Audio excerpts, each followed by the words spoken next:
Hello guys, कैसे हैं आप सब। तो आज बात करने वाले हैं हम लोग हॉस्पिटल के मशीन के बारे में। जो स्टार्ट करेंगे हम लोग, जैसे जो भी मशीन उपयोग होता है, जैसे वेंटिलेटर हो गया। फर्स्ट नंबर पर आया गाइस, वेंटिलेटर मशीन। वेंटिलेटर एक ऐसा उपकरण होता है जिसका सहायता से मरीज को सांस लेने के लिए मैकेनिकल वेंटिलेशन दिया जाता है।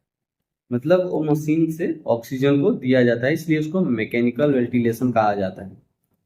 तो गाइस बात करेंगे इसका यूज के बारे में। इस मशीन का उपयोग उन मरीजों के लिए किया जाता है जो खुद से श्वसन नहीं कर सकते हैं, जो खुद से मतलब सांस नहीं ले सकते हैं, ये उनके लिए उपयोग में आता है। देख सकते हैं ये किस प्रकार के दिखता है। तो चलिए बात करते हैं नेक्स्ट। नेक्स्ट में है गाइस, पोर्टेबल वेंटिलेटर। पोर्टेबल का मतलब समझ सकते हैं। पोर्टेबल का मतलब होता है छोटा, जो हम लोग उठाकर उसको एक जगह से दूसरी जगह ले जाके रख सकते हैं, और जहां जाए वहां पर साथ में लेके जा सकते हैं।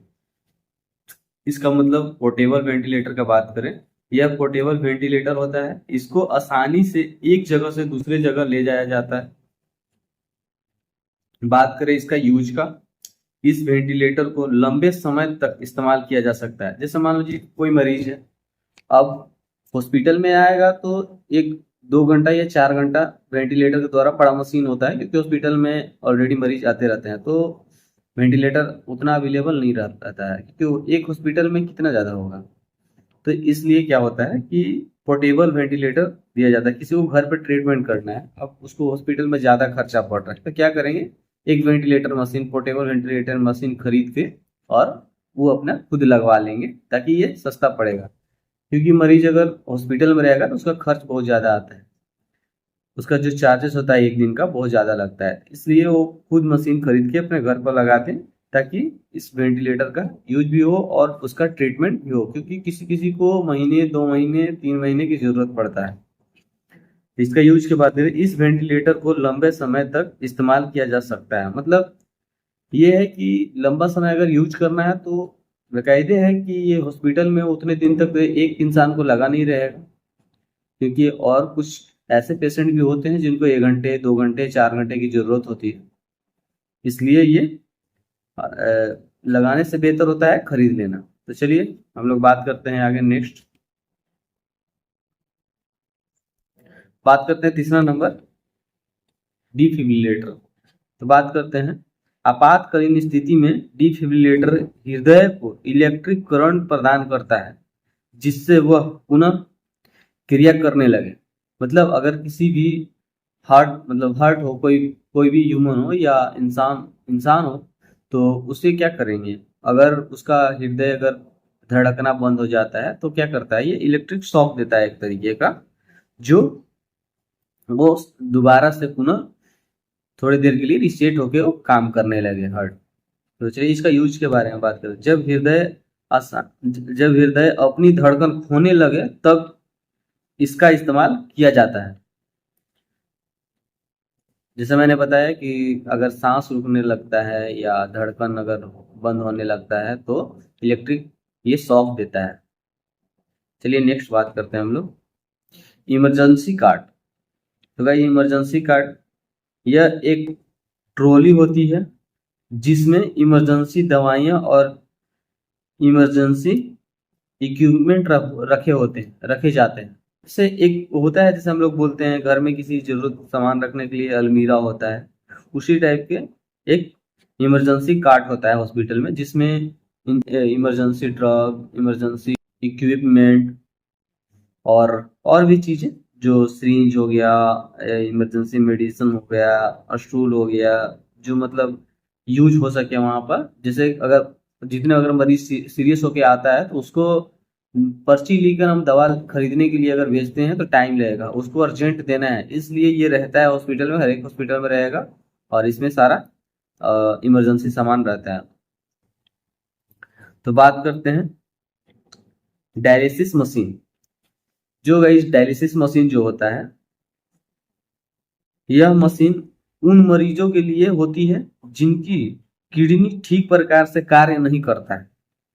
जिनकी किडनी जो होती है ठीक प्रकार से काम नहीं करता। इसका यूज के बारे में बात करें तो यह रक्त को फिल्टर करता है एवं उनके अवशिष्ट पदार्थों को बाहर निकालता है। मान लीजिए रक्त का फिल्टर करना, अवशिष्ट पदार्थों को बाहर निकालने का मतलब ये होता है कि इसमें मान लीजिए कोई किसी भी मनुष्य को अगर ब्लड है, ब्लड अगर चल रहा है तो ब्लड को फिल्टर करने की इसलिए जरूरत है कि उसमें बहुत सारे प्रकार के जो तरल पदार्थ होते हैं ना, उसमें बहाव होते रहता है, इसलिए इसे फिल्टर करने का कार्य करता है। उसी के बॉडी से लेकर उसी के बॉडी में वापस फिर चला जाता है फिल्टर करके। चलिए बात करते हैं next, bed side pulse oximeter. Bed side pulse oximeter, इस मशीन का इस्तेमाल ऑक्सीजन एवं धड़कन का सिचुएशन देखने के लिए किया जाता है। जैसे में आप इस मशीन में देख रहे होंगे कि 99 है और X73 पल्स रेट और धड़कन को सिचुएशन को देखने के लिए ये काम करता है। चलिए आगे बढ़ते हैं हम लोग next, bed side pulse oximeter के बारे में तो हम लोग बात कर लिए। इन्फ्यूजन पंप, इन्फ्यूजन पंप का जो इस्तेमाल होता है गाइस, इसका इस्तेमाल फ्लूइड और दवाई को एक निश्चित मात्रा और निश्चित समय में देने के लिए उपयोग किया जाता है। जैसे मान लेते हैं किसी को इंजेक्शन देना है तो इसमें क्या होता है ना, इसमें टाइमिंग के अनुसार सेट किया जा सकता है। अब कितने मिनट में कितना ml उनके बॉडी में इंजेक्ट करना है, इस मशीन से हम लोग सेट कर सकते हैं कि इतने मिनट में 2 ml, 1 ml या 10 ml या 5 ml इतने मिनट में इनको चला जाना चाहिए, या इतने घंटे में 1 ml चाहिए, इतने घंटे में 2 ml चाहिए। क्योंकि बहुत सारी इमरजेंसी ड्रग्स ऐसे होते हैं जो पूरा का पूरा नहीं चढ़ाया जाता है, तो टाइमिंग के अनुसार उन लोग को देना रहता है कि इतना से इतना घंटा तक के बाद इतना ml इनको बॉडी में चाहिए और ड्रग्स का मात्रा चाहिए। तो ये इसमें टाइमिंग हम लोग सेट कर देते हैं, ये ऑटोमेटिक इंजेक्ट करता है। चलिए बात करते हैं सिरिंज इन्फ्यूजन पंप, ये भी उसी प्रकार का है। इसका इस्तेमाल तरल और दवाई को कम मात्रा में देने के लिए किया जाता है।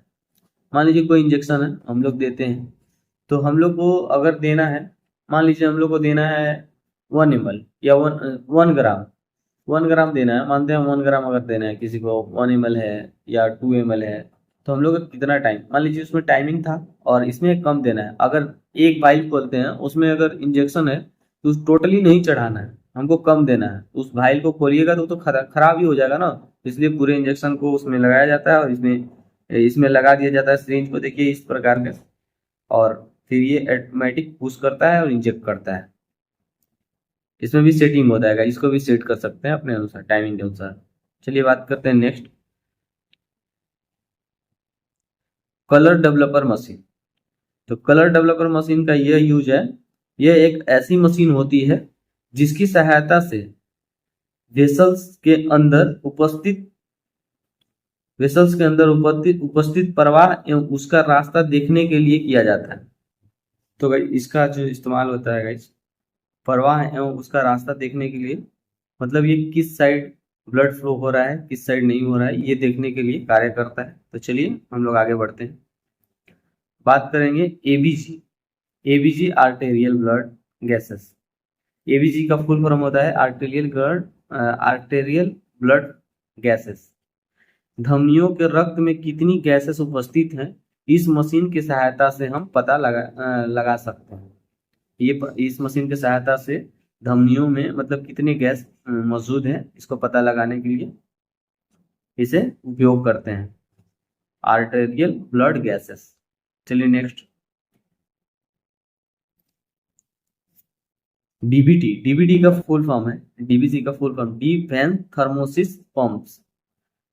तो बात करते हैं हम लोग इसका यूज के बारे में। यह एक कंप्रेशन मशीन होती है, इसकी सहायता से डीप वेन का जो उपयोग है, ये जो मशीन है इसमें थ्रोम्बोसिस के बारे में जो बताया है, जैसे किसी भी व्यक्ति का अगर नस बाहर आ गया है, मोटा मोटा जो नस होता है उसमें ब्लड जम जाता है, तो उसी को ठीक करने के लिए ये मशीन का उपयोग किया जाता है। इसमें सेट कर दिया जाता है कि ये कंप्रेस करता है, ऐसे ऐसे ऐसे वाइब्रेट करता है, तो उस नस को, रक्त को, थक्का को ये ब्लड में घुलने का काम करता है।